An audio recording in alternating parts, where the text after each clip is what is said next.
Welcome, all my fellow Redskin brethren and sistren. I am your man and resident Redskins fan, Lou. Thank you for joining me here on the Redskins Rapid React. Quickly on the R3, Redskins narrowly escaped with a 27-22 victory.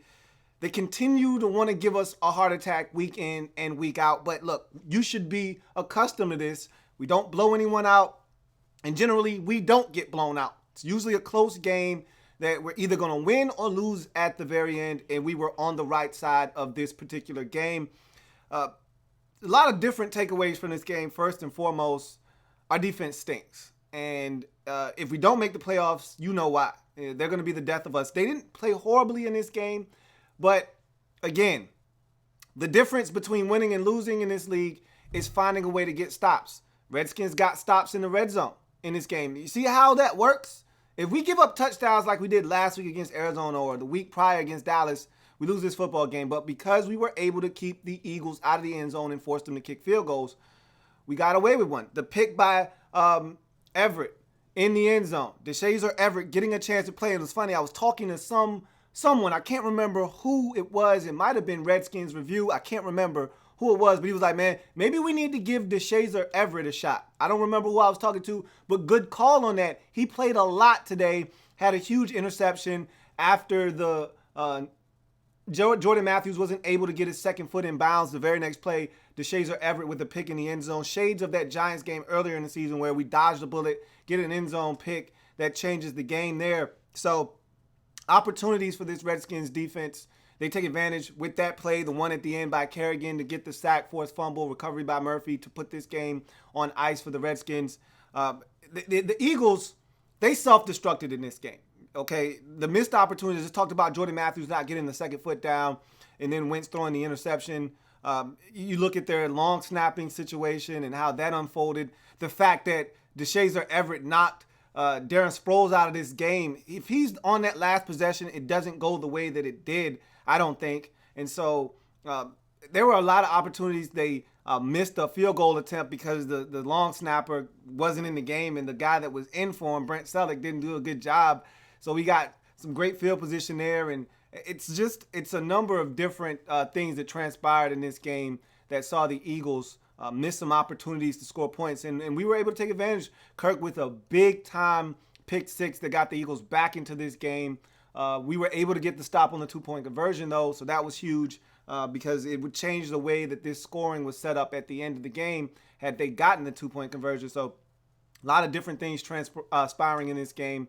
The offense, I thought they looked good in this game for the most part. Once, we weren't turning it over or we weren't having some kind of craziness with a call that was going to either swing it our way or not. Jay Gruden with a great challenge there on the Jamison Crowder catch. I thought it was a catch initially when it happened, and when I had a chance to look at it again, I definitely was convinced it was a catch. I wasn't sure they were going to give us that catch. So that was fortunate on our part to get that call, but this was a big game. We needed to get this. We had to have it. I leave this game excited, but I'm also a little wary because this defense is not very good, and I don't think we're going to be able to continue to find ways to win like this if we don't. And the difference today was getting turnovers. I said, look, the great equalizer when your defense isn't very good are turnovers, and we were able to create two of them today, win the turnover battle 2-1. But I don't know how long we can continue this defensively. Ton of injuries leaving this game. We were already banged up coming into this game. We lose Stuart Cravens for the season. He's done. Torn bicep. He's not coming back.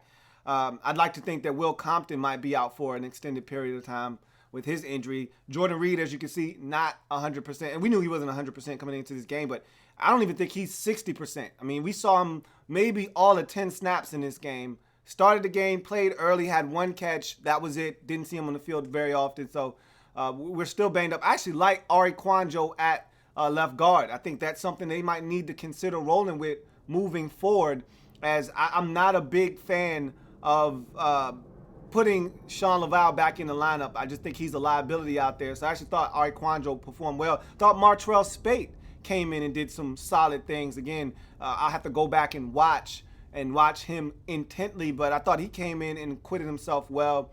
I actually thought that they did some okay things defensively. You saw the changes they made on the defensive side of the football, putting Quentin Dunbar out wide, putting Breland in the slot. Breland was horrible in this game, okay? If you want to talk about the most disappointing Redskin this season, it's got to be, hands down, Bashaud Breeland. Going into the season, we were all convinced that this guy was on the cusp of having a breakout season and that he was going to have 6 or 7 INTs this year. No way he's not going to have anything less than 4, playing across from Josh Norman. And he's been a disappointment this year. He doesn't look for the football. He never looks for the football. He does a really poor job in coverage, sticking to his guy. There's always too much space, 3rd and 2, 4th and 2. It doesn't matter. He's giving up 5 and 6 yards on 3rd and 3 of space. We're blitzing, and he's off 6 yards and giving the inside up. We blitzing, and he's giving the outside up. And when he's got help to the inside, and you should be playing outside leverage, we just can't win with Bashaud Breeland right now. It doesn't matter. Outside, inside the slot, he's getting beat. Zach Ertz had 10 catches for 112 yards or something like that. And most of them were on Bashaud Breeland in this game. Burton had catches. Some of them were on Breeland. Just thought he really struggled in this game. I just don't know where to turn. I would much rather have the young rookie out there in Fuller than Bashaud Breeland if he's going to continue to give up all of this space and give up these catches. I just was really disappointed with his performance in this game. But again, that being said, we found a way to get it done. Kirk made some beautiful throws. Deshaun Jackson, look, we're going to miss him when he's gone, okay? We keep talking about, oh, we want Pierre, and we do. I'm with you guys on that. But Pierre doesn't do what Deshaun does, and I don't think we have anybody. And I know you like, just put Rashard Ross in. Rashard Ross doesn't catch that football, okay? Did you see how he adjusted to that football? A ball thrown over the outside shoulder that he literally had to catch like a basket catch in baseball. You can't do it any better than that. And we don't have anybody else on the roster that runs as fast and can adjust to the football like that in the air on the fly. We're going to miss him when he's gone. Trust me. That was a big play in the game because offensively, we really didn't have it going yet. That really kicked things into high gear for us offensively. We scored 14 unanswered points after that, and then Kirk threw the pick 6 to kill that scoring streak that we were on. But we're going to miss D-Jax when he's going to have another big catch. Boy, Kirk made some good throws, made that one boneheaded decision, but he made some really good throws and some really big-time throws, some of them under duress in this game. Thought he played a solid game and gave us a chance to win. And on the game-winning drive, he did what he had to do. That throw to Crowder was huge. The 4th down to Pierre was huge. We got it done. It was not pretty.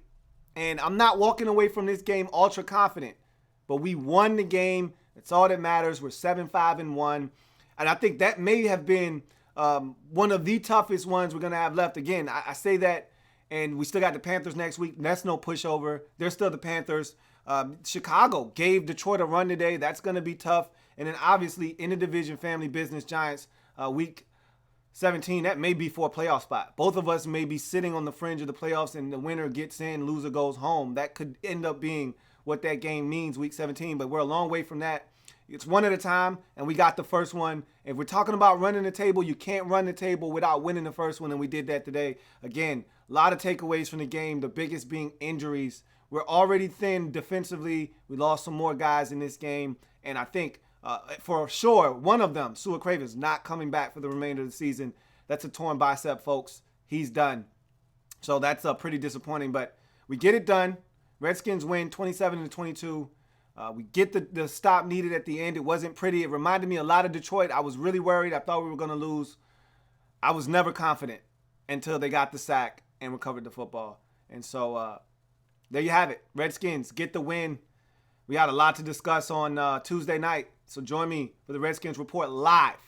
Tuesday night, 8 o'clock p.m. We got a lot to discuss. We'll know more about these injuries. We'll sort through the wreckage. And boy, we dodged a bullet today. If the Eagles have their long snapper, I don't know if we win this game or not. I'm just being honest with you. But I'll take it any way I can get it. We get it done 27-22.